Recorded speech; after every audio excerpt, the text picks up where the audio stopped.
menyelenggarakan webinar COVID-19. Nah, kalau mengenai COVID-19 hampir 2 tahun ini begitu akrab di telinga kita ya.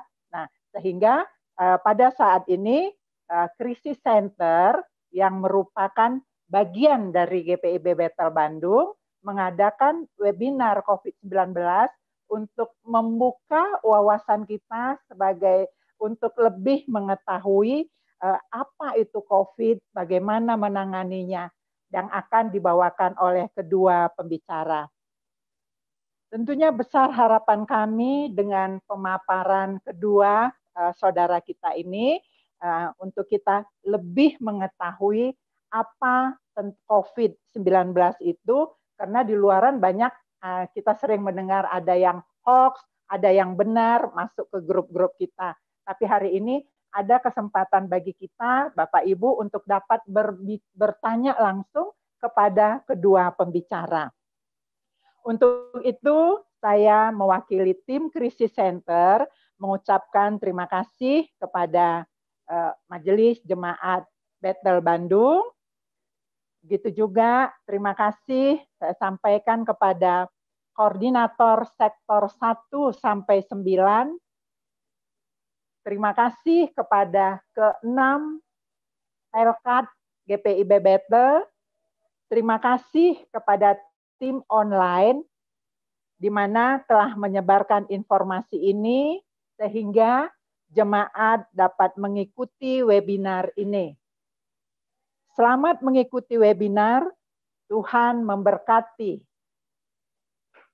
Baiklah Bapak Ibu, kita akan masuk dalam doa. Untuk itu kami mintakan pada Ibu Pendeta Christine Panggabean.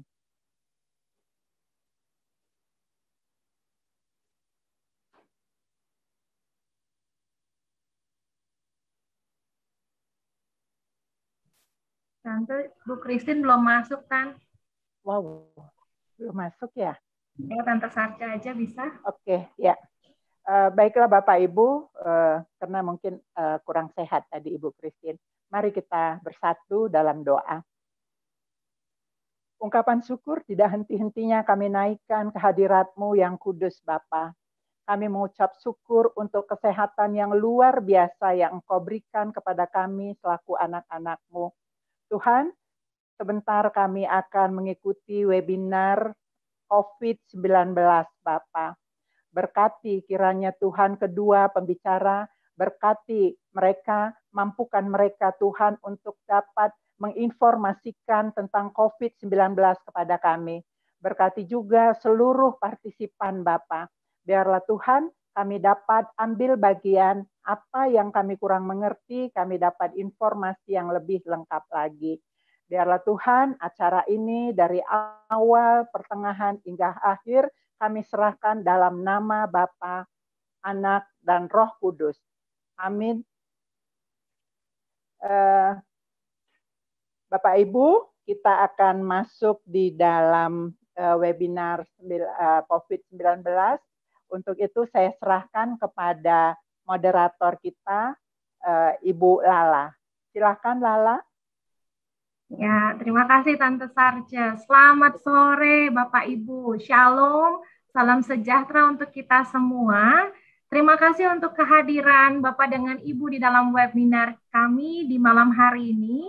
Kami dari Krisis Center dengan sukacita menyambut Bapak dengan Ibu di dalam webinar ini supaya kita bisa lebih belajar lebih banyak lagi mengenai COVID. Banyak hal yang kita pelajari, banyak informasi yang datang karena lewat WhatsApp atau lewat Facebook, tapi kita ingin tahu lebih baik lagi mengenai COVID supaya kita bisa merespon dengan baik dan bersyukur kepada Tuhan. Di sore hari ini kita ada hadir di tengah-tengah kita 2 orang yang sangat-sangat bisa membantu kita untuk lebih memahami tentang COVID ini. Sebelum kita mulai webinar ini, saya ingin memperkenalkan 2 pembicara yang hadir di tengah-tengah kita.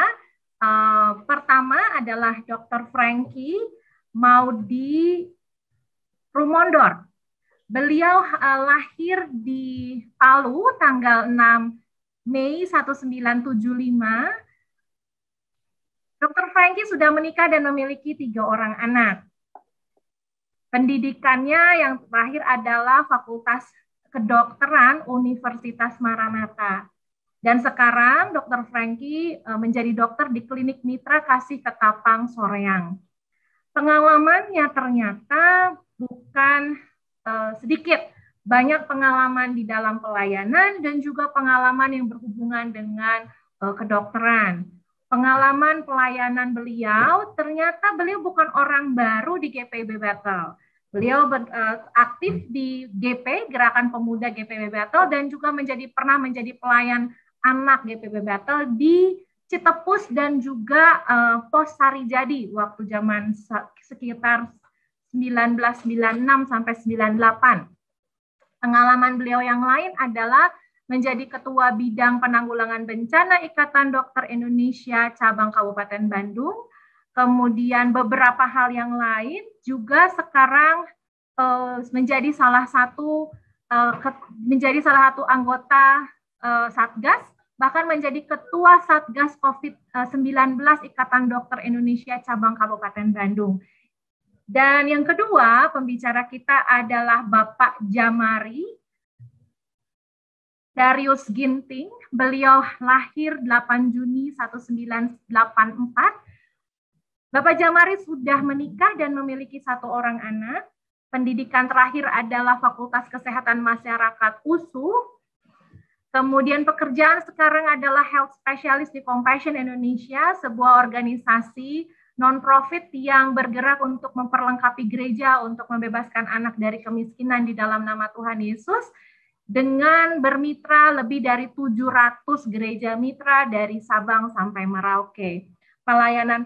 Pengalaman pelayanan dari Bapak Jamari Ginting sangat luar biasa, banyak terlibat di dalam pelayanan mahasiswa sampai alumni, kemudian pengalaman pekerjaannya menjadi Supervisor of Community Livelihood Maternal and Child Health Program in Kalimantan dari Caritas International. Juga yang kedua adalah Supervisor of Total Health Village Water Sanitation Program di NIAS dengan organisasi Menara Agung Pengharapan Indonesia. Dan kemudian Supervisor Tuberculosis Program and Maternal and Child Program in NIAS, the Medical Assistant Program International. Jadi Bapak Ibu, itu adalah kedua pembicara kita di sore hari ini. Bersyukur dengan kehadiran mereka, dan karena itu saya ingin mengundang Pak Jamari dengan Pak Dr. Franky untuk berbincang-bincang malam di sore hari ini. Mungkin pertanyaan pertama saya ajukan ke Dr. Franky dulu nih, Dok. Ya. Sebagai salah seorang tenaga kesehatan yang ada di garis depan selama pandemi COVID ini, apa yang dokter tahu tentang kondisi Bandung saat ini di tengah-tengah COVID? Mungkin sekalian 2 pertanyaan boleh ya, Dok ya? Yang kedua adalah tentang informasi tentang varian baru COVID nih, Dok, yang sedang santer-santernya muncul di media sosial. Bisakah dokter sekaligus menjelaskan hal ini kepada kami? Terima kasih, Dok. Silakan, Dok. Ya, terima kasih. Selamat sore buat semua rekan-rekan. Puji Tuhan, kita masih diberikan nafas kehidupan oleh Tuhan Yesus. Itu harus kita bersyukur. Kita masih bisa berkumpul bersama dengan keluarga, dan terlebih kita bisa bersama-sama hadir di acara meeting ini. Posisi saya saat ini tidak sebagai menggurui, tapi di sini kita bersama-sama belajar bagaimana kita menghadapi COVID, bagaimana kita. Mohon maaf Dok, kurang keras. Oh, kurang keras ya. Nah, bagaimana kita bisa tidak terpapar dengan dari infeksi COVID ini. Kira-kira sudah jelas saran saya. Nah, terkait kondisi saat ini memang cukup sangat prihatin kondisi saat ini. Mungkin sinyal kayaknya ya. Ini jelas? Ya. Nah, kondisi saat ini memang cukup prihatin. rumah sakit semua penuh, ya. UGD itu harusnya unit gawat darurat, di mana orang meminta pertolongan itu harus bisa segera langsung ditolong. Tapi pada kenyataannya itu harus antrian. Nah, beberapa banyak kasus-kasus masyarakat yang menelpon ke saya karena mungkin mereka tahu kita ketua satgas dari ID, mereka meminta bantuan untuk mendapatkan layanan secepatnya ke UGD untuk keluarga mereka yang sudah mengalami sesak. Ya, saya pun juga tidak bisa berbuat banyak karena memang kondisi itu. Jangankan untuk masyarakat, untuk beberapa tenaga kesehatan kami, beberapa dokter kemarin kita seharusnya disediakan fasilitas khusus untuk SDM kesehatan di setiap rumah sakit untuk ketika ada dokter atau tenaga kesehatan perawati dan yang terpapar itu bisa cepat. Tapi itu tidak bisa kita dapatkan juga karena memang kondisi. Dan itu saya sangat memahami sekali kondisi di lapangan. Bahkan antrian bisa sampai untuk masuk IGD aja kita mengantri. Ya, misalkan IGD adalah unit gawat darurat di mana harus cepat ditangani. Itu ngantri bisa 20 sampai 30 antrian dan masyarakat itu harus menunggu di parkiran. Ya, ini sangat menyedihkan ya. Sangat menyedihkan dengan kondisi saat ini. Jadi hampir semua wilayah kecamatan se-Bandung Raya itu zona merah. Jadi tentu kita harus waspada. Waspada dengan apa? Kita tidak perlu panik. Ya, tidak perlu panik, tapi kita waspada. Waspada kita dengan apa? Kita bagaimana kita melakukan disiplin diri kita. Ya, disiplin lindungi diri kita, kita akan melindungi keluarga kita. Ya, dengan apa? Dengan prokes. Terserah mau berapa M-nya. Bagi saya tidak masalah. Mau 20, 30 M-nya nggak ada masalah. Tapi yang jadi masalah adalah bagaimana kita disiplin. Karena menjalankan protokol kesehatan itu mudah. Yang susah itu disiplin. Itu yang susah. Nah, ini yang terus kita tekankan, kita edukasi pada masyarakat, pentingnya disiplin protokol kesehatan. Kadang-kadang masyarakat menyampaikan, dok, saya sudah rajin memakai masker, rajin cuci tangan, tapi kok masih bisa tertular? Ya, kadang-kadang kita lupa. Misalnya kita mencuci tangan, bagaimana ketika kita memegang pintu di tempat-tempat umum, kita memegang eskalator, ya, handle-nya itu di tempat umum. Apakah setelah itu kita melakukan mencuci tangan kita? Nah, kadang-kadang itu hal kecil itu yang kita hanya melakukan prokes 3M, 3M, mencuci tangan, kita mencuci tangan ya ketika kita makan. Nah, tapi hal-hal kecil-kecil itu yang kita abai sebenarnya. Sedangkan itu adalah bagian dari prokes. Nah, seperti itu. Terus pertanyaan yang kedua ini ya, saat ini kan beredar informasi mengenai varian baru ya. Varian baru ini memang sangat menjadi momok dan bahkan ini menjadi perhatian khusus Badan Kesehatan Dunia. Karena penyebarannya yang sangat cepat, ya, dia dan angka kesakitannya juga cukup tinggi, dan itu sudah terbukti di kasus pertama itu adalah di India, waktu ada kegiatan keagamaan di salah satu sungai di India, dan itu selesai itu cepat sekali merebaknya, dan ini yang terjadi. Nah, ini yang sebenarnya sudah diprediksi kondisi ini, karena di Indonesia waktu itu sudah ada ya, sebelum Lebaran sudah ada, kalau nggak salah ingat saya datanya itu 2 di Jakarta, 5 di Kalimantan, dan banyak di Sumatera. Nah, inilah kenapa arahan-arahan pemerintah itu perlu menjadi perhatian kita, karena ini demi kita semua gitu. Nah, itu sedikit gambaran dengan varian Delta ini, dan bahkan saya mendapat saya juga lagi cek, bahkan tidak ada lagi varian yang baru dari Delta ini. Jadi turunannya, anakannya itu varian Kappa. Nah, ini yang lagi diteliti juga, apakah dia lebih mematikan daripada Delta, lebih menular daripada Delta. Ini sedang dalam penelitian. Dan kalau nggak salah ingat, itu di India di beberapa provinsi itu sudah tersebar di sana.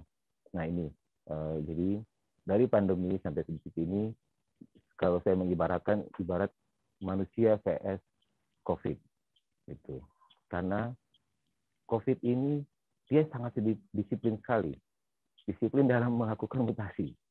Nah, manusia ini kita berlomba dengan manusia, lawan manusia. Manusia yang sangat disayangkan, manusia sangat tidak disiplin. Nah, ini akhirnya kita kalah terus, ya. Nah, mari kita untuk terus disiplin, ya, agar kita tidak kalah nih sama dengan COVID.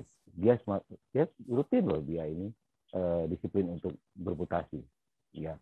Ya, semoga yang mutasi yang sekarang ini dari Delta itu tidak lebih baik dari Delta.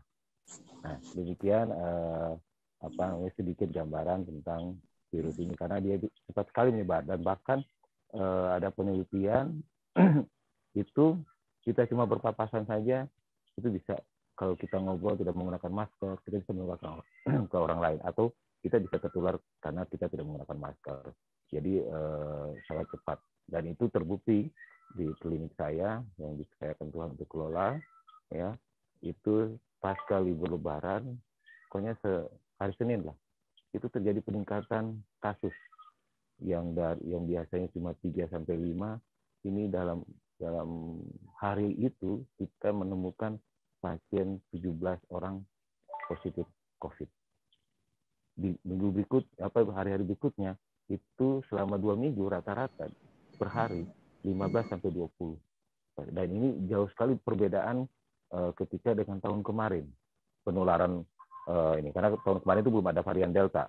Nah, tahun ini sekarang ada varian Delta, dan ini mungkin Bapak Ibu sudah bisa melihat bagaimana penyebaran yang begitu cepat sekali. Bahkan kemarin per jam 4 sore itu angka kasus terkonfirmasi secara nasional itu 27.000, dan setiap hari kita naik, yang tadinya dari 15.000 naik jadi 20.000, 21, 25, kemarin 27. Harapan dan doa kita semua kepada Tuhan Yang Maha Kuasa, ya, hari ini jangan sampai ada kenaikan 27.000 lagi. Nah, itu. Nah, ini membuktikan bahwa varian Delta ini tidak main-main. Dia sungguh benar-benar cepat penularan. Dan bahkan ada di pengalaman kami di klinik, laporan dari beberapa pasien, itu satu orang tertular, 2-3 hari itu tetangganya tertular. Itu sangat cepat sekali. Nah, demikian mungkin moderator untuk sedikit gambaran kondisi saat ini. Rumah sakit sudah penuh, dan bahkan banyak klinik-klinik itu sudah mulai tutup karena terdampak juga dari penularan ini. Nah, ini kita hindari, jangan sampai pelayanan kesehatan banyak yang kolaps. Ketika pelayanan kesehatan banyak kolaps, tentu terdampak pada masyarakat. Masyarakat tidak akan mendapatkan pelayanan. Bahkan di wilayah kerja saya di Kabupaten Bandung ada 2 rumah sakit yang harus kehabisan oksigen. Nah, itu sehingga artinya tidak bisa melakukan pelayanan terhadap masyarakat yang sakit yang membutuhkan oksigen. Nah, masalahnya pasien COVID ini sangat membutuhkan oksigen. Nah, itu yang kondisi saat ini yang terjadi. Jadi untuk masuk UGD kita antri 20-30. Selesai masuk di UGD, kita dapatkan pelayanan di UGD untuk kita masuk ke ruangan, baik itu ruangan khusus ICU itu atau ruangan khusus isolasi, itu juga harus ngantri lebih banyak lagi. Nah, jadi jangan sampai kita tertular, karena ketika kita tertular, kita sampai menimbulkan gejala berat, itu kita akan bisa mendapatkan pelayanan kesehatan. Demikian moderator mungkin sedikit gambaran 2 hal itu. Pertanyaan tadi. Ya. Terima kasih dokter, terima kasih banyak untuk penjelasannya. Untuk Bapak dengan Ibu yang memiliki pertanyaan bisa ditanyakan lewat chat, atau nanti akan ada sesi tanya jawab setelah talk show ini. Dr. Frankie, ada follow up pertanyaan nih. Kalau dibandingkan dengan tahun lalu lah ya, sekitar bulan Juni, Juli tahun lalu di awal-awal pandemik ini masuk di Indonesia, kira-kira kalau dibandingkan tingkat percepatan untuk penambahan pasien itu dibandingkan tahun lalu bagaimana, Dok? Apakah lebih cepat yang sekarang atau sama saja? Ya, lebih cepat sekarang. Kalau perbandingan tahun kemarin itu ketika masuk masa liburan, itu angka paling hanya bermain di kalau nggak salah kurang lebih sekitar 8 sampai 10.000. Tapi sekarang ini terakhir kemarin itu jam 4 sore data nasional 27.000 berapa gitu. Itu. Jadi artinya lebih tinggi gitu. Kasusnya yang untuk kalau kita bandingkan ya dengan tahun kemarin angka kasus yang terkonfirmasi itu. Jadi lebih tinggi sekarang. Karena itu varian Delta ini yang sudah, kalau kita di wilayah Bandung, Kabupaten Bandung, Cimahi kalau nggak salah sama KBB itu varian Delta yang ada, yang diinformasikan dari data yang sudah dari hasil genomnya setelah dilakukan penelitian dari beberapa sampel yang ada di masyarakat yang diperiksa. Demikian. Okay. Thank you, Dok. Ya, mengerikan ya kasus-kasus ini. Jadi si virus ini lebih disiplin ternyata dari kita ya, disiplin untuk menyebar dan disiplin untuk bermutasi. Kalau kita kalah disiplin ya ntar kita malah masuk rumah sakit dan rumah sakitnya juga udah penuh gitu ya, Dok ya. Ya, betul. Oke, kita pindah ke Pak Jamari nih, Pak Jamari. Dengar penjelasan tadi sebagai orang yang berkecimpung di bidang kesehatan masyarakat yang fokusnya lebih ke arah pencegahan. Kira-kira saran Bapak untuk agar kita terhindar dari COVID-19 ini bagaimana? Dan juga mungkin 2 pertanyaan sekaligus ya Pak Jamari. Boleh, silakan. Ya, tentang tersebarnya informasi tentang penggunaan masker ganda itu bagaimana, Pak? Silakan, Pak. Terima kasih. Terima kasih, Ibu Sarah. Ya, selamat sore, Bapak Ibu semua. Ya, senang sekali hari ini kita akan belajar bersama lagi ya tentang COVID-19 yang terus dipelajari sebenarnya ini ya, COVID-19 ini. Nah, seperti yang disampaikan dari 2 pertanyaan ini, sampai saat ini ya, dari sejak terjadinya pandemi hingga sekarang yang dipelajari itu dari SARS-CoV-2 ini adalah bagaimana karakteristiknya ya, sifat si virus ini sendiri. Sifatnya adalah bagaimana cara penularannya dan di mana dia hidup. Gitu. Nah, sampai sekarang semakin bertambahnya varian-varian baru, dari banyak hal yang saya lihat ya, sampai sekarang itu bahwa karakteristiknya atau cara hidupnya itu belum berubah ya. Bahwa si virus ini sendiri dengan karakteristiknya sekarang ya sama saja dengan yang lalu-lalu, bahwa memang dia hidup dengan atau menyebar ya dengan 3 cara. Yang pertama adalah ketika terjadi kontak ya antara manusia dengan manusia gitu ya. Adanya percikan atau droplet namanya atau tetesan dari seseorang ke orang lain ya, kalau dia nggak pakai masker itu berpotensi untuk menularkan. Jadi selama virus masih banyak, ini kan istilahnya virusnya semakin banyak lah ya karena ada mutasi gitu ya. Nah, selama virus masih banyak, kapanpun dan dimanapun potensi kita untuk terkena COVID ini ada. Dan selama kita masih berinteraksi dengan orang lain gitu ya, itu potensinya tetap masih ada. Bahkan orang pun yang masih melakukan protokol kesehatan dengan ketat, terkadang orang yang di sekitar yang tidak melakukan. Nah, itu juga tadi yang disampaikan tentang disiplin perlawanan kita sekarang, sesuatu yang tidak bisa kita lihat gitu. Sesuatu yang tidak bisa kita lihat dan hanya bisa dilihat dengan mikroskop elektron. Jadi karakteristiknya dan sifat hidupnya ini belum berubah, bahwa dia hidupnya atau menularnya itu dari orang ke orang ya. Dari manusia ke manusia lain ketika ada kontak, ketika ada pertemuan. Nah, yang kedua, dahulu kita masih menunggu gitu ya, menunggu kepastian tentang bahwa si virus ini mampu bertahan di udara. Dan memang sudah benar ya, sudah benar di ruangan yang tertutup, ventilasi atau sirkulasi udara yang buruk atau tidak bertukar antara udara luar dan udara masuk, itu dia bisa bertahan. Nah, penelitiannya menunjukkan itu bisa bertahan kurang lebih 3 jam sampai 16 jam. Itu muter-muter aja di situ ya.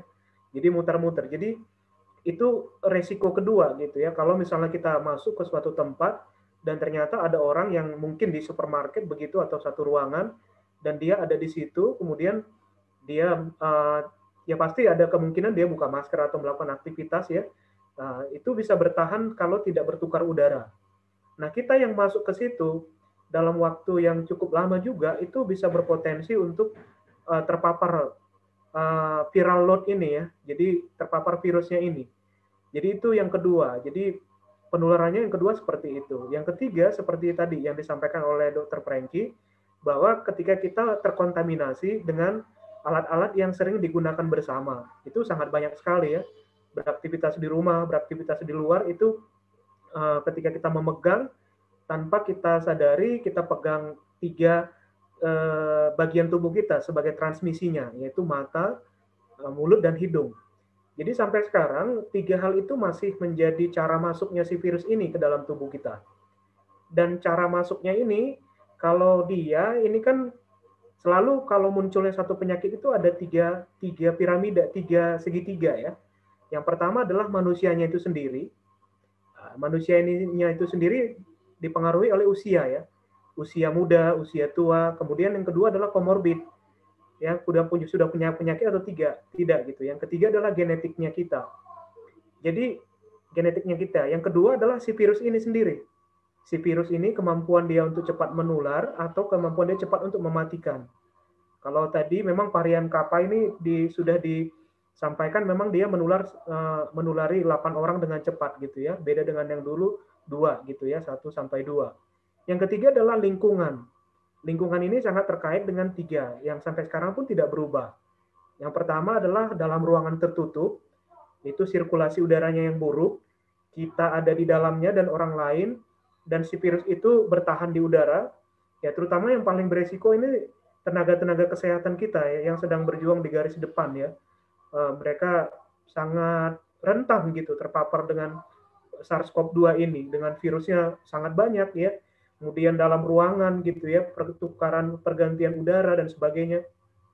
Nah, yang kedua adalah tentang durasi. Durasi adalah berhubungan dengan lamanya kita bertemu dengan orang. Yaitu kaitannya dengan viral load ya, atau jumlah virus yang masuk.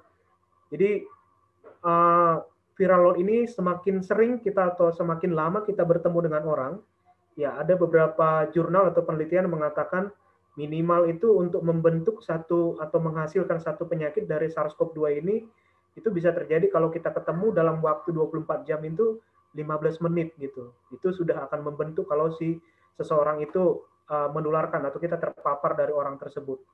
Jadi waktu berkerumun atau waktu bertemu atau waktu belanja, waktu untuk ke supermarket atau beraktivitas itu minimal di bawah 15 menit dan jangan sampai lebih dari 15 menit gitu ya. Itu jadi itu satu bagian potensi dari si lingkungan SARS-CoV-2 ini cepat berkembang atau viral load-nya masuk ke dalam tubuh kita. Yang terakhir adalah mengenai ya dulu social distancing ya, sekarang physical distancing. Jadi jarak gitu ya, kemampuan si droplet itu atau percikan atau tetesan ya, namanya juga seperti itu dia akan mampu menulari orang kalau jaraknya 6 feet gitu ya, atau 1 sampai 2 meter.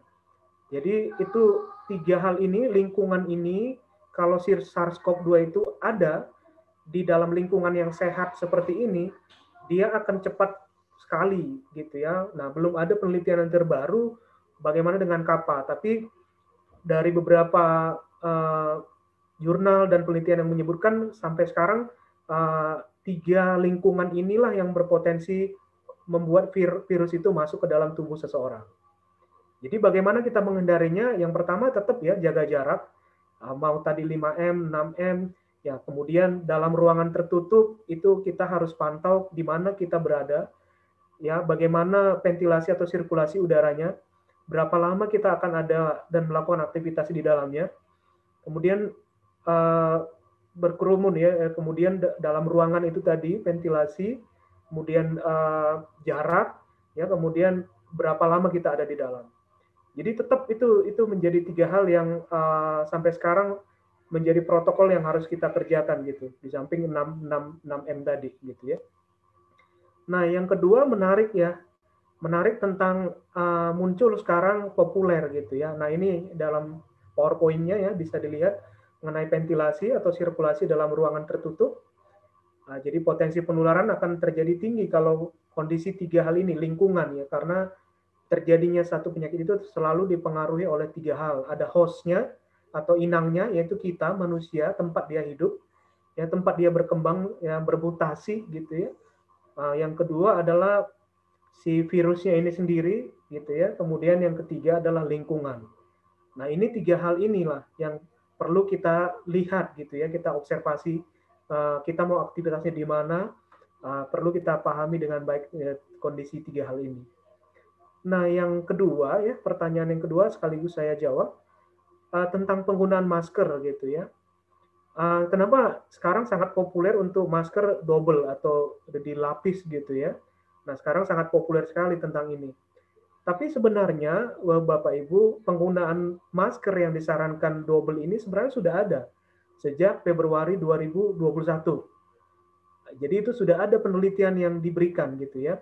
Mungkin di slide berikutnya itu nanti akan ditunjukkan bahwa ini sudah ada di CDC ya, itu organisasi yang sekarang jadi acuan ya tentang COVID ini juga, selain daripada WHO dan Lancet ya, itu menyebutkan memang bahwa penggunaan double masker bisa memberikan perlindungan yang lebih gitu ya. Jadi sekarang yang banyak beredar itu adalah tentang kappa ini sendiri, kecepatan penularannya gitu. Sehingga sekarang disarankan double masker untuk mencegah kappa. Sebenarnya tidak begitu ya. Sebenarnya tidak begitu. Tapi pada prinsipnya bukan baru-baru ini muncul, tapi sejak Februari 2021 itu sudah disarankan oleh CDC. Kenapa demikian? Karena memang masker yang kita pakai itu kadang nggak rapat. Ya, jadi istilahnya dia masih ada bocor atau bolong. Seperti masker medis kan memang tidak dirancang untuk fit atau melekat dengan baik gitu ya, kelekatannya dengan baik. Nah, coba kita sama-sama kembali lihat gitu ya. Nah, makanya disarankan untuk diikat gitu, diikat loopnya supaya dia bisa rapat kembali gitu. Nah, ya, itu yang disampaikan. Nah, kedua, ada penelitian juga dari CDC juga, itu menyatakan kalau kita pakai double masker, di mana masker kain, masker medis, di yang pertama itu tanpa diikat loopnya, ya, diikat talinya gitu. Kemudian ditambah dengan masker medis. Nah, ini adalah hasil penelitiannya ya, Bapak Ibu sekalian, yang dikeluarkan oleh CDC. Mereka melakukan penelitian kalau seorang pakai masker medis, ya, seperti tampilan gambar pertama, itu masih ada kemungkinan kerapatannya itu tidak terlalu pas, gitu ya, sehingga masih ada peluang si virus itu ketika kita nggak menjaga jarak, gitu ya, ketika kita kontak dengan orang atau ketika kita berada dalam ruangan tertutup itu masih mempunyai potensi katanya ya, mempunyai potensi untuk si virus itu masuk. Nah, yang gambar kedua adalah di mana 2 masker digabung. Jadi masker medis, kemudian ditambah dengan masker kain gitu ya. Nah, yang satu lagi cara yang disarankan itu adalah masker medis itu diikat gitu ya, ada tekniknya ya. Jadi dibalik dulu, dilihat yang mana kawatnya, kemudian diikat, kemudian dibuka lagi, dimasukin gitu ya. Ada videonya nanti mungkin ke depan kita bisa tunjukin ya. Tapi itu caranya. Jadi ada 2 pilihan sebenarnya yang diberikan dalam rekomendasinya. Nah, yang pertama itu adalah masker medis, itu diikat loopnya. Yang kedua adalah penggunaan double masker, masker ganda ya istilahnya ya. Jadi 2 hal ini yang disarankan. Jadi bahwa dengan beredarnya berita bahwa varian Kappa ini sangat disarankan untuk masker medis, sebenarnya nggak relevan dengan kondisi yang sekarang sebenarnya ya. Tapi memang dari dulu Februari pun sudah disarankan. Nah, bagaimana kondisinya kalau sekarang? Ya sekarang kita memang sangat disarankan ya, direkomendasikan. Walaupun WHO saya lihat belum merespon hal ini, tapi kita CDC juga salah satu badan dunia yang sangat diakui.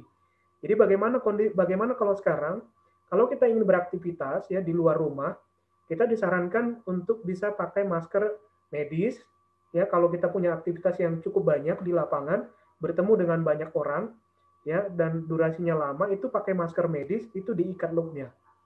Atau yang kedua, kita bisa pakai double masker, yaitu pakai masker medis di dalam, tidak perlu diikat loopnya.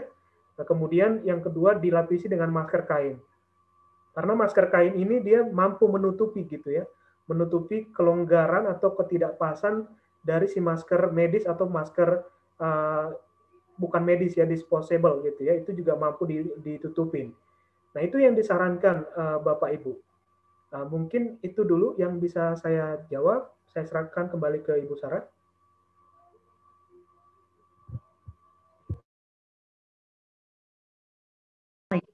Terima kasih Pak Jamari untuk sharingnya tadi. Jadi paham ya kenapa harus pakai double masker tadi. Ternyata untuk supaya bisa nutupin supaya benar-benar tertutup benar. Tapi ternyata kalau itu pakai masker medis nggak perlu double jadinya ya Pak Jamari ya kalau pakai masker medis. Jadi pilih salah satu begitu ya Pak Ja? Ya betul, karena memang sebagai tambahannya masker medis ini kan tidak dirancang untuk fit ya, untuk tidak dirancang untuk untuk tertutup di sebelah kiri dan kanannya. Nah, kalaupun kita pakai 2 masker itu nggak menjamin itu akan tertutup rapat. Jadi memang sangat disarankan untuk pakai yang masker kain. Jadi tidak perlu pakai double masker medis atau masker yang bukan medis ya, dan di luar masker kain. Jadi kita sangat disarankan kalau kita mau beraktivitas di luar rumah, salah satunya adalah pakai masker medis, bisa diikat, dipastikan rapat. Kalau merasa kurang yakin, kita pakai double masker aja, dilapisi dengan masker kain di bagian luar gitu. Untuk kita bisa potensi penularan ini semakin bisa kita cegah bertemu dengan banyak orang dalam durasi lama atau dalam ruangan tertutup yang sirkulasi udaranya juga tidak menjamin gitu ya. Oke, terima kasih Pak Ja. Klarifikasi nih Pak Ja, tadi kan disebutkan SARS-CoV-2. Itu apa tuh Pak Ja? Boleh terangkan itu Pak? Ya, sebenarnya akan ranahnya Dr. Franky ya sebenarnya. Jadi SARS-CoV ini kan sebenarnya banyak sekali ya. MERS-CoV, itu kan MERS itu juga sebagian dari SARS-CoV. Jadi sebenarnya virus ini kan sudah ada sebenarnya dari dulu, flu burung, H1N1, H1N5, ini bagian dari jenis virus SARS-CoV. Cuman sekarang penamaannya disebut dengan SARS-CoV-2 karena memang kan dia virus yang baru gitu ya, supaya diberi namanya adalah SARS-CoV-2. Jadi dia adalah COVID-19. Gitu. Oke, terima kasih Pak Ja untuk klarifikasinya. Boleh tanya lagi nih Pak Jamari, mana sih yang lebih baik? Apakah mencuci tangan menggunakan sabun atau cukup dengan hand sanitizer saja? Iya. Jadi kalau dilihat ya, mungkin di slide saya juga ada hasil penelitian, nanti boleh ditampilkan ya. Di penelitian ini juga sudah cukup banyak juga ya, sudah cukup populer juga disampaikan di slide sebelumnya ya, mungkin bisa dilihat ya. Nah, ini adalah cuci tangan ya, di bawah yang tadi ya. Jadi cuci tangan ini sangat efektif ya, karena dia bisa mengikat ya istilahnya, menghentikan atau melunturkan bahasanya ya, si virus ini. Karena dia punya protein ya, protein spike namanya. Jadi dia kan punya 3 bagian ya. Satu bagian luar yang membungkus, kemudian bagian dalamnya itu ada protein spike-nya juga. Jadi sabun ini dia mengikat, jadi dia punya kandungan lemak juga, jadi dia mengikat si virus ini. Jadi cuci tangan ini juga sangat baik gitu ya untuk bisa mencegah penularan, karena kita tangan ini sangat sering kita gunakan dan tanpa kita sadari kadang kita juga memegang sesuatu, terutama 3 bagian tubuh kita yang menjadi sumber transmisi dari COVID-19 ini gitu ya. Nah, penggunaan hand sanitizer sebenarnya sekarang nggak populer lagi ya, gitu. Tidak populer lagi. Dulu memang sangat populer ya, 3M gitu ya. Sekarang tidak terlalu populer ditambah dengan 5 dan 6M. Nah, ini salah satu penelitian yang tahun lalu ya, itu tanpa pencegahan ya sudah pasti ya, bahwa kalau tanpa ada pencegahan apapun yang dilakukan, tidak menerapkan protokol kesehatan, kemudian kita melakukan aktivitas yang mendukung si virus ini berkembang dengan 3 tadi, ventilasi, durasi, dan jarak, itu potensinya akan cepat menular dan terpapar seseorang. Kalau cuci tangan pakai sabun sampai sekarang ya itu jauh lebih besar gitu ya, efektifnya jauh lebih besar manfaatnya ketika kita melakukan protokol untuk cuci tangan dimanapun gitu ya. kemudian pakai masker biasa, pakai masker bedah 70%, dan jaga jarak lagi. Sekarang lebih populer lagi ya, kalau sedikit boleh singgung, ada yang sampaikan ya, kenapa sih orang gila tidak ada yang kena COVID gitu ya? Ya, salah satunya karena mereka jaga jarak gitu ya. Nah, karena mereka nggak ada yang dua orang gila jalan sekaligus gitu ya, mereka nggak ada dua jalan sekaligus gitu ya, mereka juga nggak tahu protokol kesehatan itu sendiri, tapi mereka jarang sekali atau nggak ada berita kita baca klaster orang gila misalnya ya. Ya, karena jaga jarak ini hasil penelitiannya memang 85% itu dikatakan sangat efektif gitu. Jadi memang sangat disarankan cuci tangan itu yang terutama disarankan gitu ya, dan pakai masker itu saya rasa itu sejatinya itu sudah harus melekat di kita sendiri gitu ya, kemanapun gitu. Itu tambahan informasinya Ibu Sarah. Thank you Pak Ja. Jadi kita kalah dong ya sama orang gila ya kalau nggak mau menjaga jarak gitu ya Ja. Jadi ingat-ingat harus jaga jarak, jangan kalah sama orang gila gitu kan ya. Oke, thank you Pak Jaja. Satu lagi pertanyaan terakhir mungkin sebelum kembali ke Dr. Frankie. Gimana nih Pak Ja dengan vaksin? Ada macam-macam ya, kata Presiden kita ada 3 vaksin, dan ada beberapa informasi di media sosial juga tentang apakah itu aman untuk ibu hamil dan menyusui dan lain-lain. Bolehkah menjelaskan lebih dalam lagi tentang vaksin yang ada di Indonesia Pak Ja? Thank you. Baik ya. Ya, vaksin menjadi sesuatu yang menarik juga saat ini ya. Jadi sebelum ke sana, vaksin ini kan sebenarnya sudah ada sebelum COVID-19 pun sudah sekarang lagi ada. Vaksin ini sudah ada ratusan tahun gitu ya. Nah itu harus kita pahami, dan tentu juga vaksin ini sangat bermanfaat. Itu yang menjadi perlu kita garis bawahi dengan baik.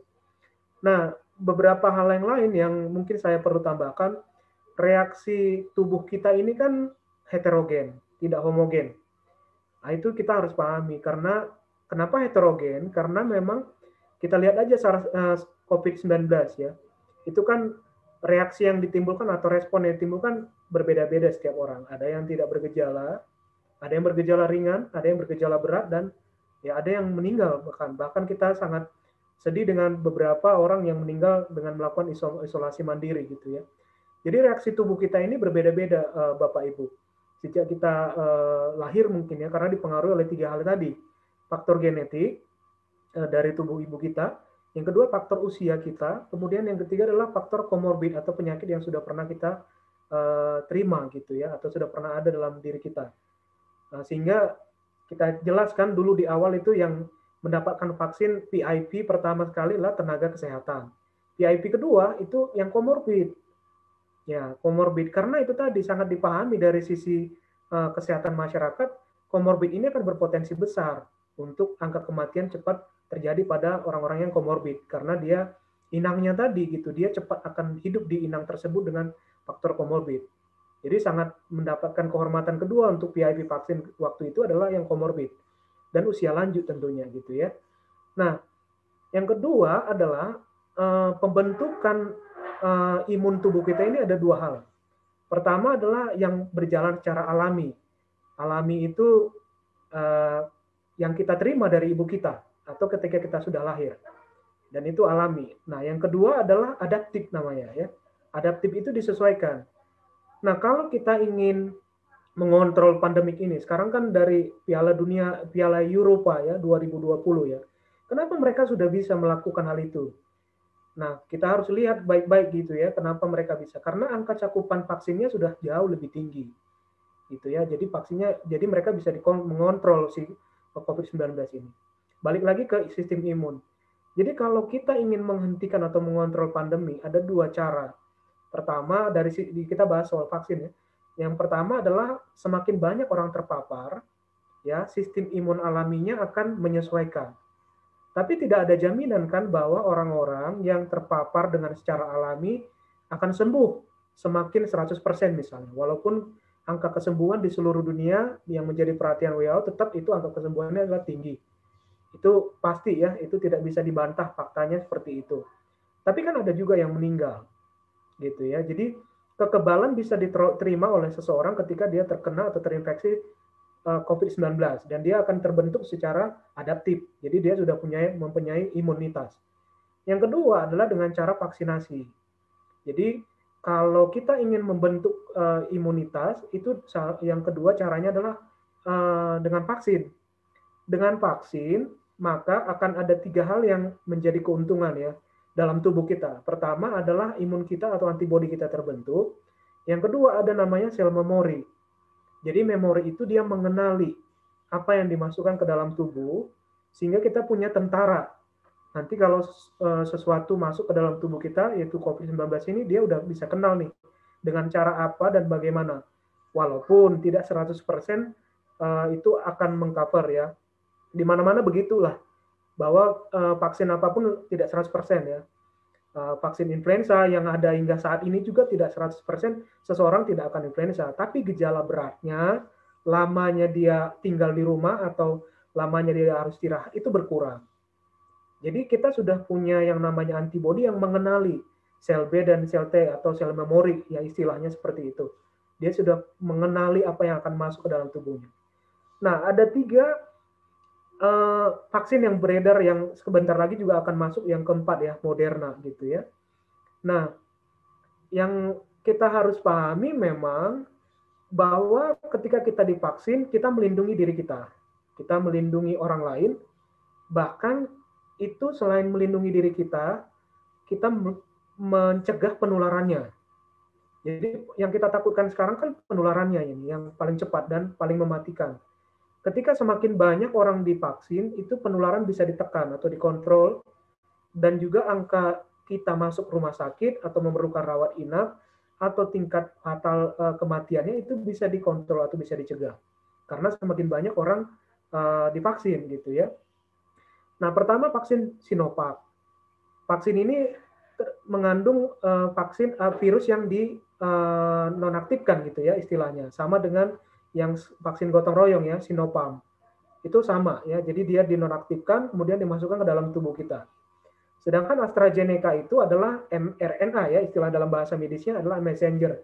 Jadi dia diambil satu materi gen dari si virus ini, kemudian diuji cobakan ke simpanse, kemudian dibuat lagi sedemikian rupa sehingga dimasukkan ke dalam tubuh manusia.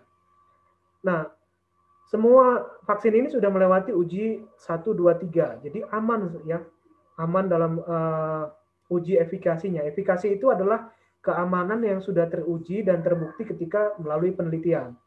Efektivitas itu ketika disuntikan kepada populasi. Jadi bukan lagi penelitian ya, tapi karena sudah disertifikasi oleh WHO, Badan POM, dan disuntikan ke banyak orang, dan itu sudah terbukti ada manfaatnya. Manfaatnya itu mengurangi gejala berat yang membutuhkan rawat inap, membutuhkan pertolongan segera, dan mengurangi tingkat kematian. Gitu ya. Nah, sekarang kita masuk siapa-siapa saja yang divaksin dari 3 jenis vaksin ini. Sinovac itu sekarang sudah semakin banyak ya. Diberikan rekomendasi dulu awal-awal adalah tenaga kesehatan dulu, baru usia 50 usia lanjut usia, kemudian yang komorbid. Sekarang udah hampir semua kecuali yang usia sebelum 3 sampai 11 tahun gitu ya, itu yang belum. Nah, 18 tahun sudah, kemudian 12 sampai 17 tahun anak-anak sudah, itu juga sudah direkomendasikan oleh IDAI ya, Ikatan Dokter Anak Indonesia. Memang ada beberapa kontraindikasi yang harus diperhatikan. Misalnya anaknya nggak mengalami kanker, nggak mengalami baru sembuh dari COVID 1 bulan, itu nggak boleh ya. Itu juga ada dalam peraturan IDAI-nya, Ikatan Dokter Anak Indonesia. Kemudian penyintas COVID ya itu diperbolehkan setelah 3 bulan. Walaupun sebenarnya gini, kenapa sih penyintas COVID nggak boleh segera? Ya sia-sia ya divaksin, karena antibodinya kan lagi tinggi-tingginya. Kenapa harus divaksin gitu? Itu salah satunya. Yang kedua, karena vaksin kita terbatas Bapak Ibu. Jadi kalau mereka masih punya antibodi, kenapa kita harus vaksin segera? Itu karena juga belum ada penelitian yang akurat atau belum dipatenkan berapa lama sih seseorang yang kena COVID, walau ada beberapa yang disampaikan gitu ya. Nah, tapi itu kenapa harus nunggu 3 bulan gitu ya? Karena antibodinya masih tinggi-tingginya dan vaksin kita terbatas. Itu yang kedua. Yang ketiga, bolehkah ibu menyusui? Boleh. Itu dalam surat edaran Kemenkes yang dikeluarkan itu ada 3 ya, kategorinya adalah lansia, komorbid, dan juga ibu menyusui. Itu dalam surat edarannya 12 Februari 2021 itu sudah disampaikan. Nah, yang selanjutnya semua penyakit yang komorbid sudah ada dalam rekomendasi PABD. PABD ya, jadi sudah dikeluarkan. Kalau yang ibu hamil ini baru-baru ya dikeluarkan Juni ini oleh POGI ya, Persatuan Obstetrik Ginekologi Indonesia. Itu dikeluarkan ibu hamil, tapi memang ada syarat ketentuannya. Minimal dia harus berusia lebih dari 35 tahun karena hasil penelitian di lapangan, ibu-ibu yang terpapar COVID-19 itu banyaknya di usia 37 minggu usia kehamilan. Dan usianya 35 tahun. Itu yang baru dikeluarkan oleh POGI. Gitu ya. Jadi itu yang direkomendasikan. Nah, beberapa yang saya sampaikan ini ada dalam semua rekomendasinya.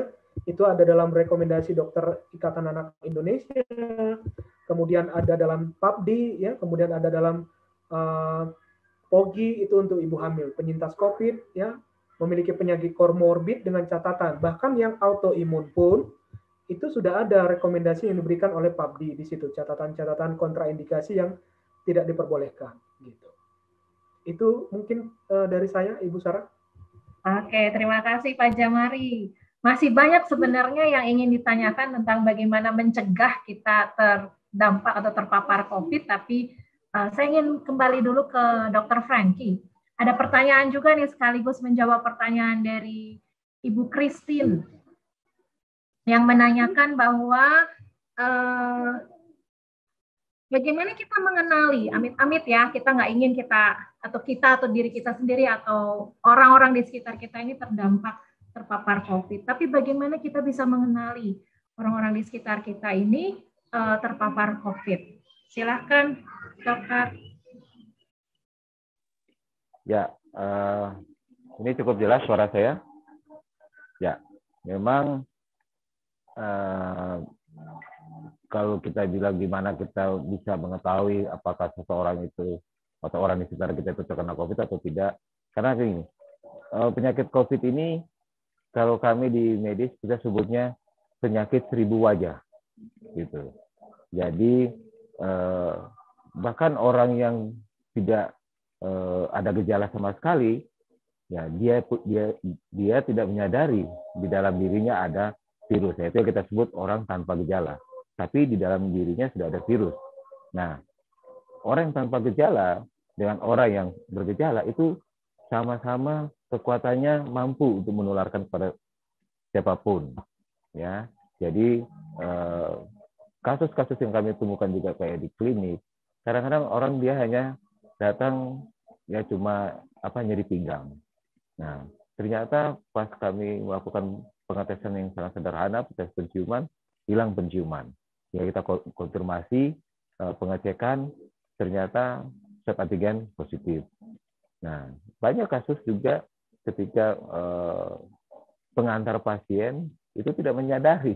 Jadi ketika dia ngantar mungkin istrinya atau suaminya berobat, terus kalau di kami di klinik Mitra Kasih kita melakukan prosedur kita semua pasien apapun keluhannya kita lakukan pemeriksaan tes penciuman.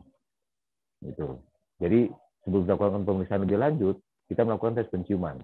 Itu apapun. Nah, banyak kasus yang kami temukan pengantar tanpa menyadari. Dia ternyata juga ikut positif. Jadi ketika kita periksa istrinya atau suaminya yang sakit, tes penciuman hilang, prosedurnya langsung kita pengecekan terhadap pengantarnya atau suami atau istrinya. Dan itu banyak kasus terjadi hilang penciuman itu tanpa disadari. Nah, jadi inilah sulitnya kita mengenali, ya. Oleh sebab itu, maka kita menyarankan kepada masyarakat apabila ketika kondisi tubuh kita kurang fit atau ketika kita mulai timbul gejala-gejala flu, ya, tapi bukan berarti gejala flu ini menjadi gejala yang dominan terhadap COVID ini, tidak. Nah, yang tadi saya bilang tadi, OTG tanpa gejala, tanpa menyadari. Gitu. Ada yang cuma sakit nyeri pinggang, pasti cek penciuman, hilang penciuman, ketika di tes swab antigen positif, ya.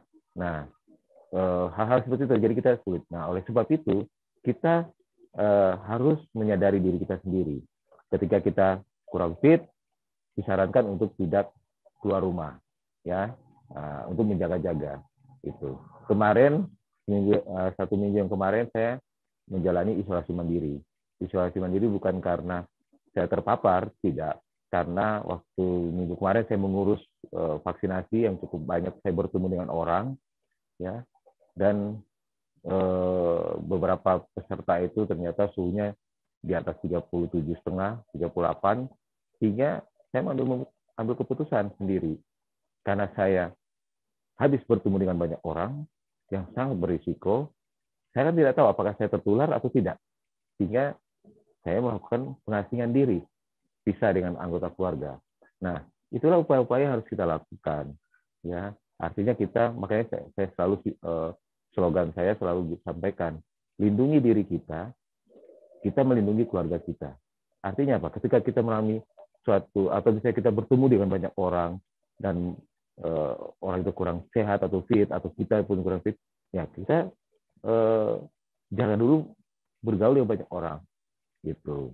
Nah, saya pun juga begitu. Ketika saya harus bertugas di lapangan, harus berketemu dengan banyak orang, walaupun ketika kondisi saya tidak fit, walaupun itu saya nggak akan bertugas bertemu dengan banyak orang.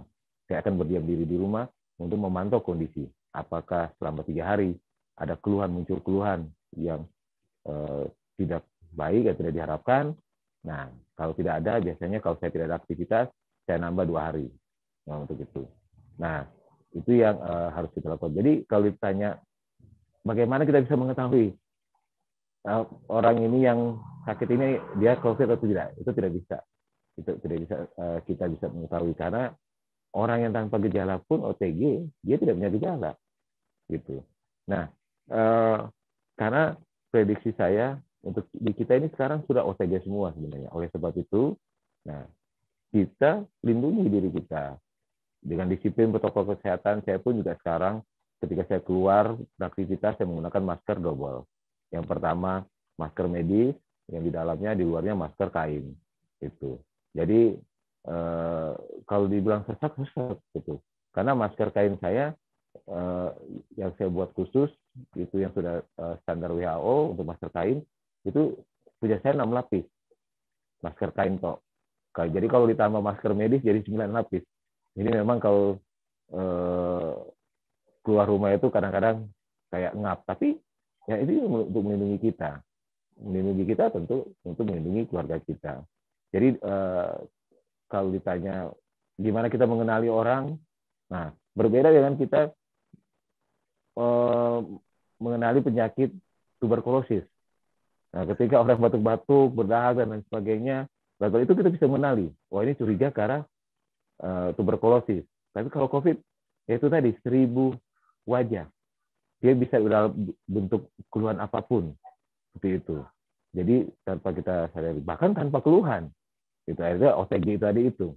Nah itulah kenapa setiap masyarakat disampaikan untuk melakukan disiplin protokol kesehatan.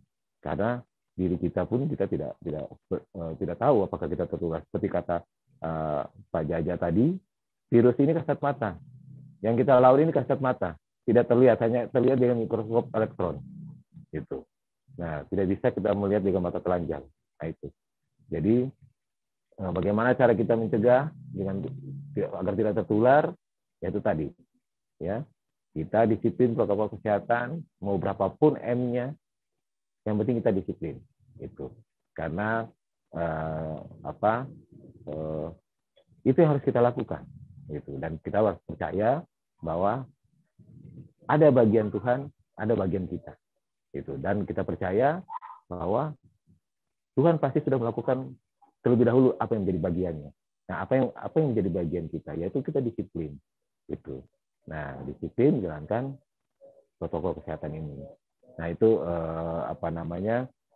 untuk menjawab pertanyaan tadi. Jadi ini 1000 wajah penyakit ini, ya. Jadi kita tidak bisa mengenali sama sekali orang di sekitar kita atau COVID atau tidak. Kalau dulu kan awal-awal ini ya, kalau ada yang batuk-batuk udah kabur ya, gitu. Terus kalau yang sekarang itu lulusan-lulusan di media medsos kan, ketika ada yang satu sekelompok orang makan, yang lainnya wah enak nih makanan ini, rasanya enak, terus yang satu kok nggak ada rasa apa-apa ya, langsung kabur. Tapi itu tidak bisa kita gambarkan seperti itu, gitu. Nah itu makanya kan judul dari topik dari Zoom ini kan adalah aku jaga kau jaga aku, kita jaga dunia. Nah itu kan tujuannya untuk bagaimana kita saling menjaga, ya kan? Jangan kita mentang-mentang kita sakit terus atau kurang fit terus kita teledor, ya kita teledor, akhirnya kita menyebabkan orang lain sakit, orang tua kita sakit, orang-orang di sekitar kita yang memiliki komorbid menjadi sakit parah. Nah itu kan tidak benar juga, gitu. Nah itu demikian, Bu Sarah. Ya, thank you Dok. Satu pertanyaan lagi sebelum masuk ke sesi tanya jawab ya Dok ya. Kalau kita isoman di rumah, apa saja yang harus kita siapkan Dok? Dan kepada siapa sebenarnya kita bisa konsultasi? Karena ada beberapa orang yang bingung apakah saya harus, apakah puskesmas misalnya terdekat itu bisa menyediakan apa yang kita perlukan, konsultasi dan yang lain-lain. Gimana nih Dok? Thank you. Ya, oke. Ini kita berbicara yang isoman, apa yang harus kita lakukan di rumah, ya kan? Ini kita berbicara normatif dulu. Nah, kalau kita melakukan isoman di rumah, kita harus pastikan dulu. Pertama, kita siap nggak disiplin? Ya, kita yang isoman itu siap nggak disiplin? Karena banyak kasus terjadi di lapangan.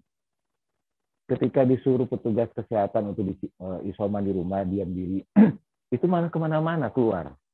Dan itu banyak sekali laporan yang harus saya bantu turun tangan untuk membackup teman-teman puskesmas. Karena dipantau, disuruh isolasi mandiri, malah itu keluar ke warung. Aduh. Nah, kita siap nggak disiplin? Itu pertama dulu. Yang kedua, bagaimana dengan rumah kita? Apakah rumah kita layak untuk menjadi tempat isolasi mandiri? Nah, rumah yang layak isolasi mandiri itu, yang kalau kita bicara normatif adalah satu, dia harus di dalam kamar sendiri, dan kalau bisa itu di dalam kamarnya ada kamar mandi di dalam. Itu. Kalaupun tidak ada, dia bisa menggunakan kamar mandi bersama dengan anggota keluarga, tapi harus jaga jarak. Ya, terus alat-alat mandinya itu harus terpisah. Nah, terus selesai dia melakukan masuk ke dalam kamar mandi, itu langsung dilakukan pembersihan atau disinfektan, seperti itu. Terus orang yang di rumah juga harus menggunakan masker, dan dia tidak boleh gabung, misalnya ikut nonton TV bareng, nggak boleh, ya.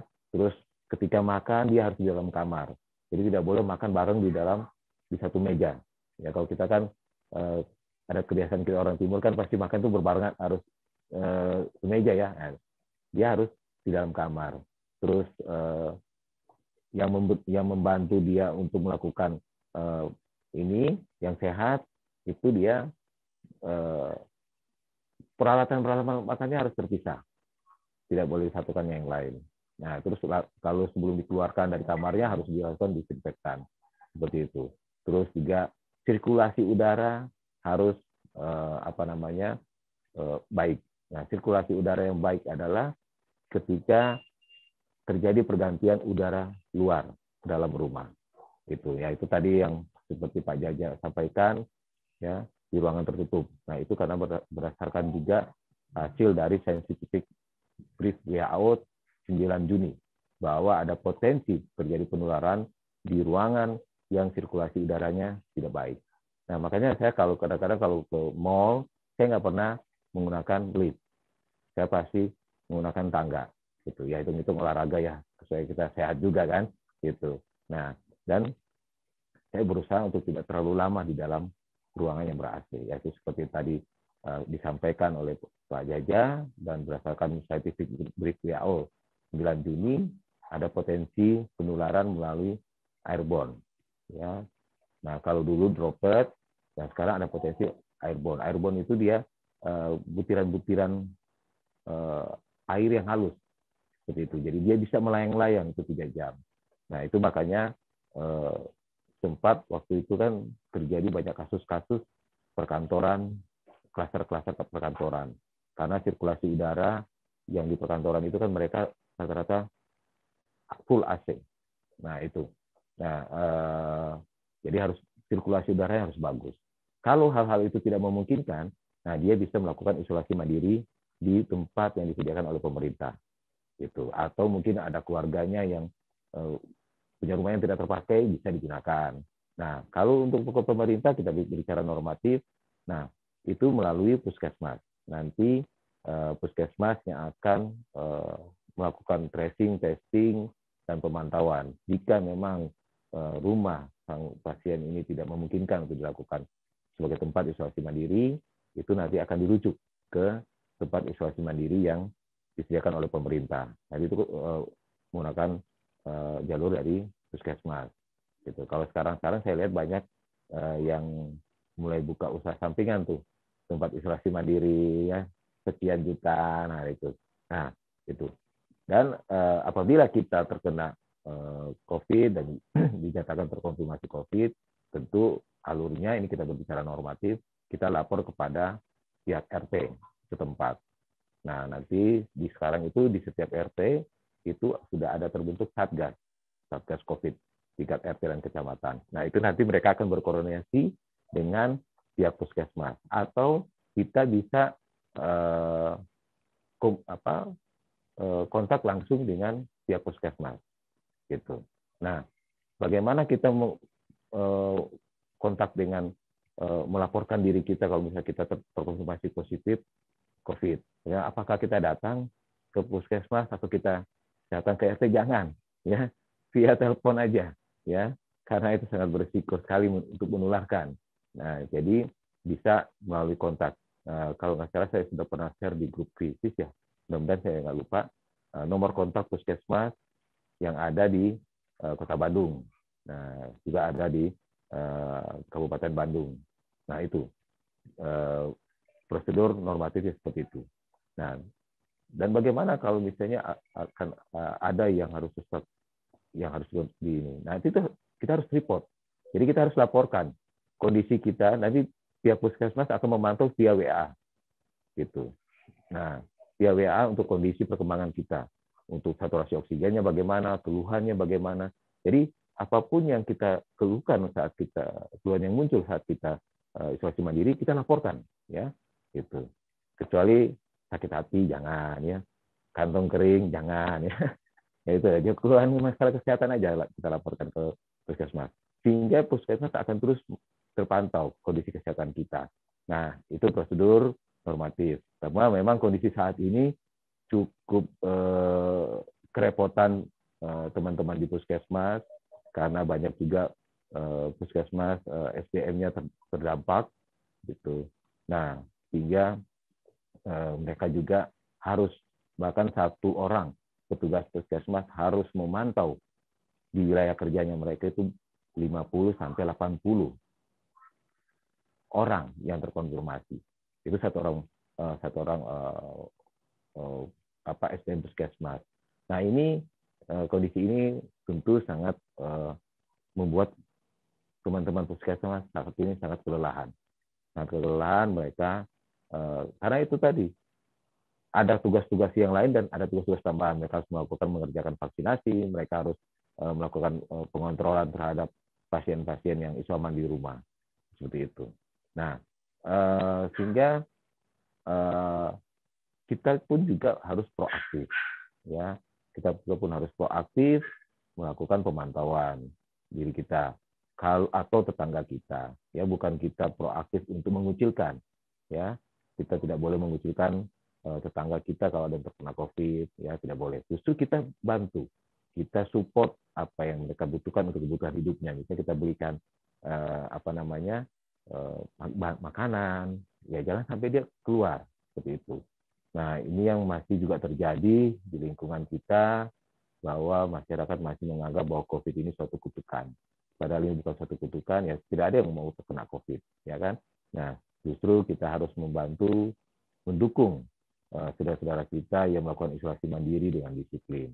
Nah, karena artinya apa? Ketika dia disiplin melakukan isolasi mandiri, dia melindungi orang di sekitar dia, ya termasuk kita, dia melindungi itu. Nah, dan kegiatan itu juga harus banyak beraktivitas ya, berjemur ya, berjemur di matahari itu boleh ya. Nah, yang penting bagaimana prinsipnya gini. Satu, kita siap nggak disiplin untuk jalani isoman di rumah. Yang kedua, layak nggak rumah kita ini untuk menjadi tempat isolasi mandiri. Gitu. Kalau tidak layak, kita sampaikan kepada pihak puskesmas. Karena jangan sampai akhirnya kita menularkan ke anggota keluarga kita yang lain. Seperti itu. Nah, itu yang harus kita lakukan, dan ketika kita dinyatakan positif, lapor ke RT setempat atau ke puskesmas via telepon. Jangan via ketemu langsung. Gitu. Jadi nanti penyakitnya selesai nanti. Gitu untuk persiapan kita isolasi mandiri. Gitu. Oke. Dan makan makanan yang bergizi ya. Gitu, makanan yang bergizi, banyak minum air hangat ya, air putih hangat, atau kalau kita mau minum yang jahe-jahe gitu ya silakan, itu kan untuk meningkatkan daya tahan tubuh sebenarnya kan itu. Ya, demikian Bu Sarah. Oke, thank you dokter. Kita akan masuk ke sesi tanya jawab, tapi kita waktunya tinggal mungkin 10 menit lagi untuk menjawab pertanyaan. Kita mulai dari yang pertama dulu. Tadi pertanyaan Bu Pendeta Kristina sudah dijawab. Kemudian pertanyaan kedua mungkin ya dari Ibu Emma Kuncoro. Pertanyaannya, apakah masih efektif penyemprotan disinfektan untuk saat ini? Apabila jika suatu area disemprot sementara penggunaan area itu baru dipakai beberapa hari kemudian. Saya serahkan apakah Dr. Frankie atau Pak Jamari yang bisa menjawab pertanyaan ini, silakan. Ya, Dr. Frankie. Ya, silakan. Ya. Oh, siap. Ya, itu kembali lagi. Ketika kita sudah dilakukan disinfektan, seberapa efektifkah untuk kita gunakan setelah 3 hari kemudian? Ya, kembali lagi sebenarnya. Kembali lagi kepada kita untuk dimanapun kita berada, kita harus disiplin dari prokes itu. Jadi, walaupun kita misalnya sudah didisinfektan atau kita mungkin banyak yang lain membeli HEPA filter yang khusus untuk penyaringan udara, ya. Terus ada yang kita menggunakan sinar ultraviolet gitu. Nah, kembali lagi ya. Karena saya gini, ketika satu ruangan nih kita akan menggunakan di 2 atau 3 hari kemudian, atau mungkin besok kita akan gunakan. Sekarang kita lakukan disinfektan. Ya, yang steril kan ininya, ruangannya. Oke, mungkin ruangannya steril, tidak ada virusnya. Tapi ketika ruangan itu digunakan, orang yang datang, orang itu kan mungkin membawa virus. Terus tidak disiplin protokol kesehatan, maskernya tidak digunakan. Ya, apalah artinya kita melakukan disinfektan.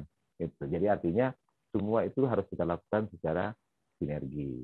Artinya disinfektan juga efektif, tapi disinfektan juga tidak efektif kalau ketika kita masuk dalam ruangan itu kita tidak disiplin protokol kesehatan.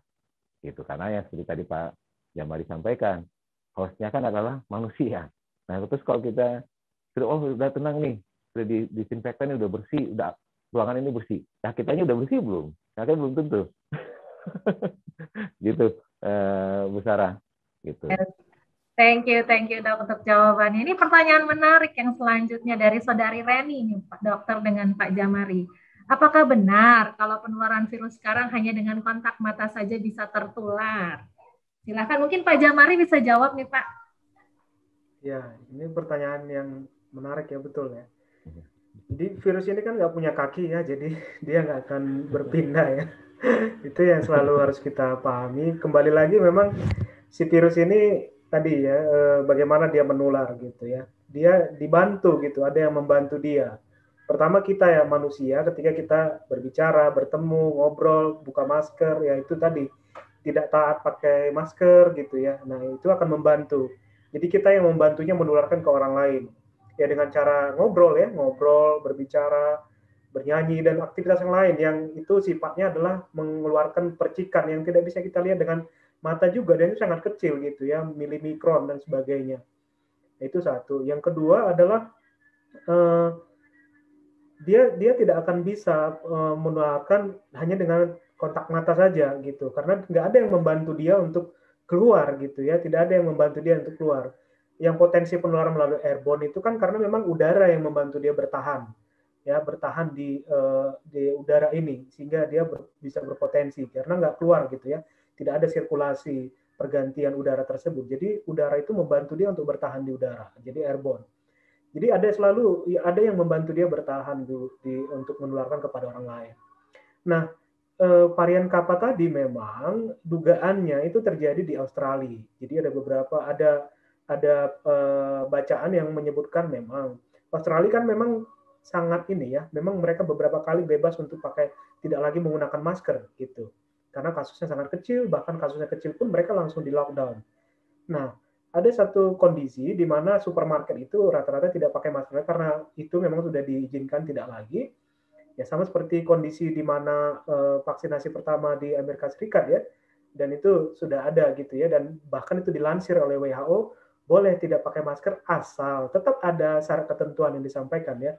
Nah itu diduga terjadi di Australia sehingga sekarang Australia pun disarankan kembali untuk pakai masker itu dengan berpapasan. Itu masih dugaan sementara dan itu dicurigai varian Kappa. Jadi tidak benar bahwa penularan COVID-19 itu terjadi hanya dengan bertatap mata atau kontak mata. Karena dia nggak ada yang membantu dia untuk menularkan kepada orang lain. Itu jawabannya. Silakan Dr. Franky kalau ada tambahan. Ya, betul. Jadi belum ada penelitian ya, tapi seperti yang sudah disampaikan oleh Pak Jaja tadi tentang spesifikasi si virus ini ya, bagaimana dia berpindah dari satu ke orang dengan yang lain itu melalui medianya sapa kita, terus melalui dari air liur kita ya, ketika kita berbicara, ketika kita bernyanyi atau ketika kita ketawa, seperti kayak sekarang aja lah, kayak saya misalnya berbicara gitu ya, nah pasti ada droplet yang keluar ya. Bersyukurnya saya tidak pakai masker, Pak Jajang tidak pakai masker, Bu Sarah tidak pakai masker, ya kan, kita ngomong ini bebas ya, walaupun kita kerjanya dekat, tapi dia online kan, jadi tidak menularkan kitanya kan, gitu, jadi aman gitu. Kecuali kalau ada orang di sekitar kita ya, kita harus pakai masker. Nah seperti itu,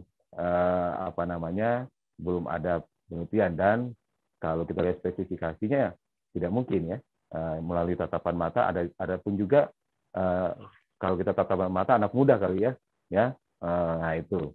Nah ya mungkin saya nggak tahu, ini mungkin usianya si COVID ini sudah tidak muda lagi kayaknya ya, jadi tidak bisa menularkan melalui tatapan mata. Jadi itu dia masih menularkan seperti yang tadi sudah disampaikan oleh Pak Jaja ya, melalui droplet ya, melalui via udara, dia berterbangan ya di ruangan tertutup, dia 3 jam sampai 16 jam bertahan ya. Oleh sebab itu ya, untuk mengurangi dampak ya seperti tadi yang sudah disampaikan Pak Jaja, tentu kita mulai sekarang memperbaiki sirkulasi udara di rumah kita ya. Oke, misalnya di pagi hari kita membuka semua jendela-jendela supaya sirkulasi udara dalam rumah itu masuk udara segar ya. Jangan jam 12 malam, bukan udara bersih yang masuk, nanti maling nanti ya. Itu ya. Jadi harus dilihat juga jam-jamnya juga ya, dan kalau buka pintu jendela itu ya harus diawasin juga rumahnya ya, jangan ditinggal pergi, nanti maling yang masuk ya. Bukan udara segar ya. Nah, jadi seperti itu. Nah, terus kalaupun tidak memungkinkan kondisi di rumah kita ya kita atur sebagaimana bisanya. Ya, bisa mungkin menggunakan kipas angin untuk mendorong dan kita membuka itu. Karena memang terjadi perputaran udara dari luar masuk ke dalam rumah, dia berputar itu memang kalau di dua sisi itu salah satu sisinya tidak tertutup, itu biasanya akan terjadi sirkulasi udara putar. Nah, itu terus juga kalau sekarang kita udah nggak bisa ini ya, sudah nggak boleh datang ke, kadang-kadang kan anak-anak muda suka kumpul-kumpul nih, ya kan? Kalau sekarang kan udah nggak boleh kan? Nah, ya kalaupun nanti suatu saat boleh selesai PPKM darurat ini boleh, ya carilah tempat kita ngumpul itu, misalnya kumpul mungkin ada rapat atau sebagainya, jangan di dalam ruangan yang ber-AC, cari di dalam ruangan yang outdoor gitu. Dan tapi tetap kita harus menggunakan masker walaupun kita berada di luar outdoor, ya karena tadi itu ya, ketika kita berbicara itu, bahkan ketika bersin itu bisa jaraknya si droplet itu keluar dari mulut kita itu bisa jaraknya 1,5 sampai 1,5 sampai 2 meter. Nah, itulah kenapa ada jaga jarak itu, ya, itu ada jaga jarak itu setiap orang. Tujuannya untuk, ya itu karena dari penelitian itu. Nah, jadi tidak benar ya penularannya melalui tatapan mata ya, kayak iklan dulu kan, tatap mata saya, itu bukan ya. Ya demikian Bu Sarah. Gitu. Oke, thank you Dok, thank you banget.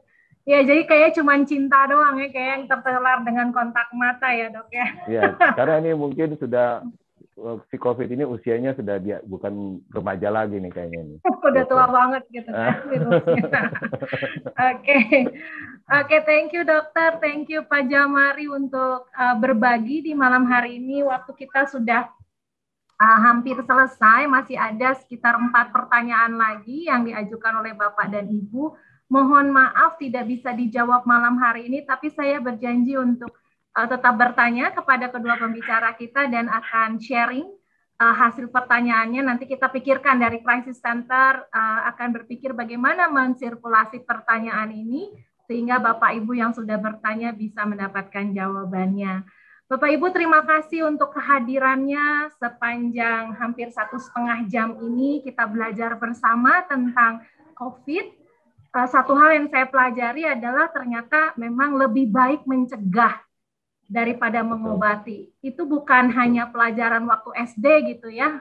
Ya, tapi benar-benar di konteks COVID ini memang betul-betul lebih baik mencegah daripada mengobati, karena tadi Pak Dr. Franky sampaikan kita tidak tahu gejalanya, kita tidak bisa mengidentifikasi orang yang terkena COVID itu seperti apa karena disebut sebagai penyakit 1000 wajah tadi. Ada kemarin teman saya, adik saya temannya di kantor karena matanya merah ke dokter ternyata kena COVID.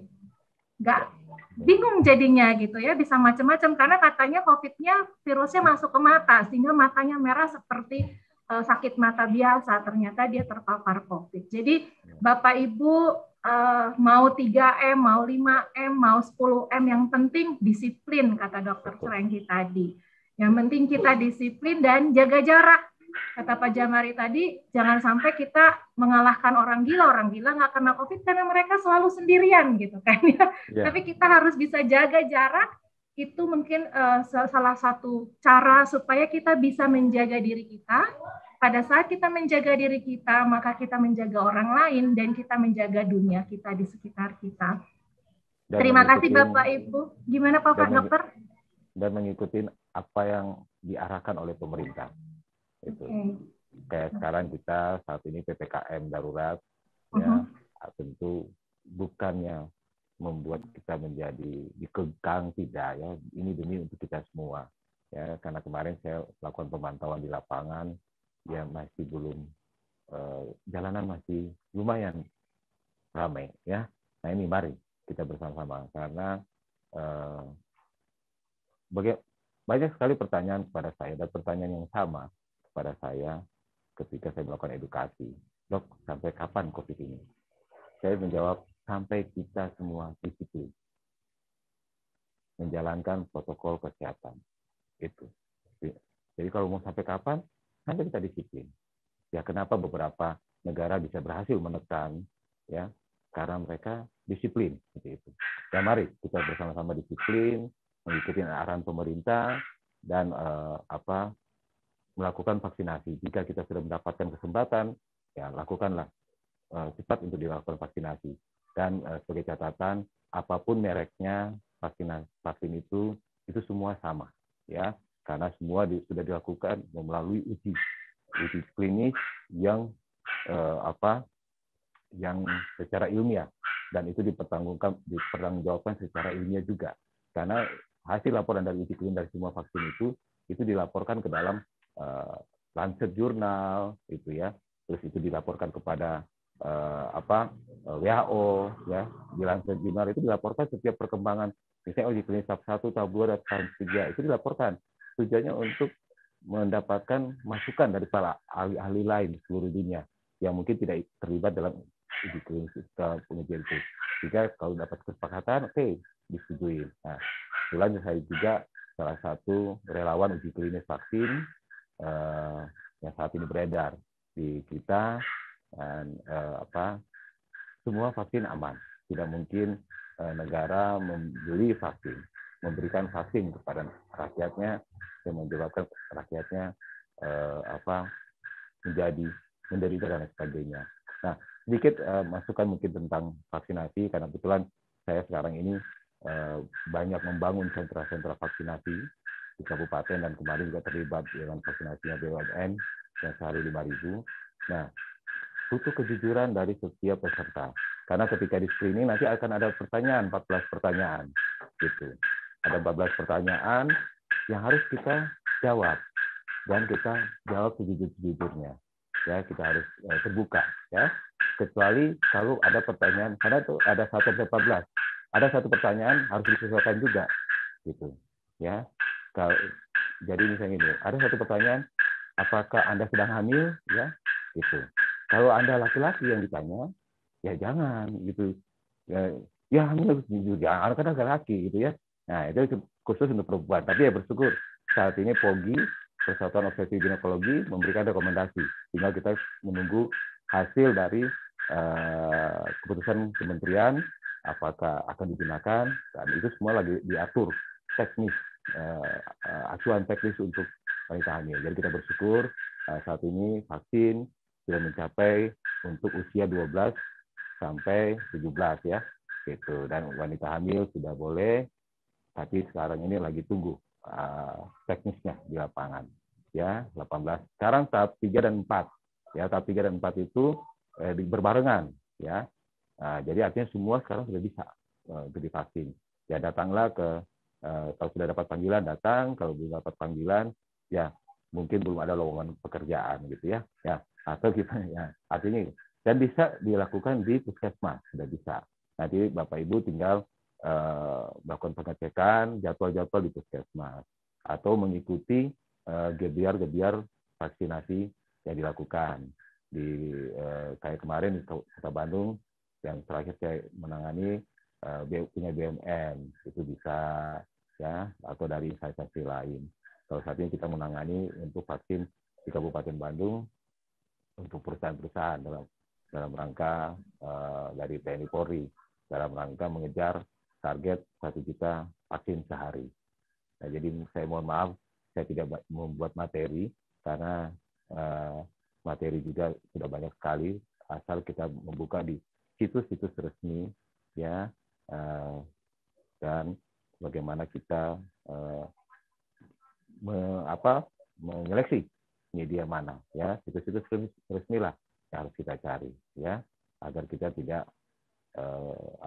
termakan hoak ya. Sudah banyak sekali ya, lawan COVID, Satgas COVID nasional ya, ada IG-nya, ada Facebook-nya, ada Twitter-nya, sudah ini ya. Makanya saya tidak menyediakan materi karena sudah sangat jelas di situ, dan kita lebih enak interaktif. Dan kebetulan karena aktivitas saya juga cukup tinggi, apalagi setelah saya isoman kemarin langsung dapat tuntutan biasa harus kembali beraktivitas lagi gitu. Jadi kemarin saya harus mengurus supervisi tempat-tempat yang akan dijadikan sentra vaksinasi. Ya, demikian Bu Sarah. Mohon maaf nih sedikit tapi banyak ya. Saya kalau diajakin ngobrol 1x24 ayo. Oke Dok, pasti nanti akan ada webinar selanjutnya Dok. Jangan khawatir ya Pak Jamari, diharapkan bantuannya supaya kita bisa mengedukasi jemaat GPIB Battle dengan informasi yang betul sehingga kita bisa benar-benar melawan COVID ini bersama-sama ya. Oke, menutup webinar ini saya mengundang Ibu Paulina untuk menutup dalam doa. Ibu Paulina adalah Ketua Crisis Center GPIB Battle Bandung sekaligus menutup webinar malam hari ini. Silakan. Baik, terima kasih kepada para penyaji ya, Dr. Franky, Pak Jamari, kemudian juga rekan-rekan, kemudian dari Majelis Jemaat, Bapak Pendeta, Ibu Pendeta yang sudah juga menjadi ambil bagian pada malam hari ini, dan semua Bapak Ibu serta rekan-rekan yang ikut mendengarkan. Kita sangat berharap bahwa informasi ini sungguh bisa bermanfaat ya buat kita semua. Baik, kita akan menutup webinar malam hari ini. Mari kita tundukkan kepala dan kita berdoa. Bapa yang di dalam surga, kami puji, kami kenal di dalam nama Tuhan kami Yesus Kristus. Kami naikkan pujian, hormat, syukur kami kepadamu untuk segala sesuatu, berkat, penyertaan-Mu, dan segala sesuatu yang Kau percayakan di dalam kehidupan kami. Dan secara khusus pada sore malam hari ini, ketika Engkau mengizinkan kami untuk boleh bersama-sama mengambil bagian dalam webinar ini, kami berdoa, kami menyerahkan segala sesuatunya Tuhan hanya ke dalam otoritas-Mu. Kalau saat ini Bapak ada begitu banyak informasi yang kami dapatkan, ada begitu banyak hal yang kami dengar, kami berdoa Engkau sendiri yang menolong setiap kami untuk memberikan kami hikmat, untuk menolong kami, sehingga kami tahu hal-hal yang terbaik, hal-hal yang harus kami kerjakan, hal-hal yang harus kami lakukan.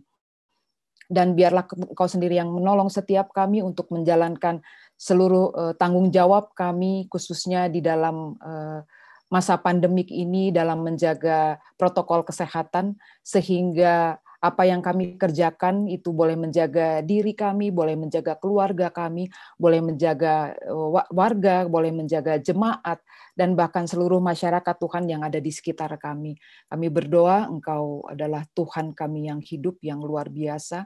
Biarlah kalaupun saat ini ada di antara kami, atau mungkin dalam keluarga kami, yang juga tengah terpapar dalam COVID-19, kami berdoa Tuhan Kau yang menghampiri mereka, menjamah mereka, memberikan ketenangan kepada mereka, yang Tuhan mencukupkan segala sesuatu yang menjadi kebutuhan mereka, menjamah dan menyembuhkan mereka. Kami berdoa juga untuk kedua pembicara kami malam hari ini. Terima kasih sebagaimana Tuhan sendiri yang sudah menolong mereka, boleh menyampaikan materi-materi kepada setiap kami, dan kami berdoa Tuhan yang akan memberkati, yang Tuhan akan menambahkan berkat-Mu kepada mereka. Terima kasih Bapa, terima kasih penyertaan-Mu Roh Kudus, pertolongan-Mu juga bagi setiap kami, dan kami naikkan doa syukur kami ini hanya di dalam nama Tuhan kami Yesus Kristus. Amin. Amin. Terima kasih Bapak Ibu, selamat malam, Tuhan berkati. Pak Jamari, terima kasih. Ya. Terima kasih. Sama-sama. Terima kasih semua. Terima kasih. Terima kasih Bapak Ibu. Terima kasih. Tuhan berkati. Dr. Franky dengan Pak Jamari jangan keluar dulu ya. Terima kasih, selamat malam semuanya. Salam sehat Bapak Ibu, rekan-rekan. Terima kasih.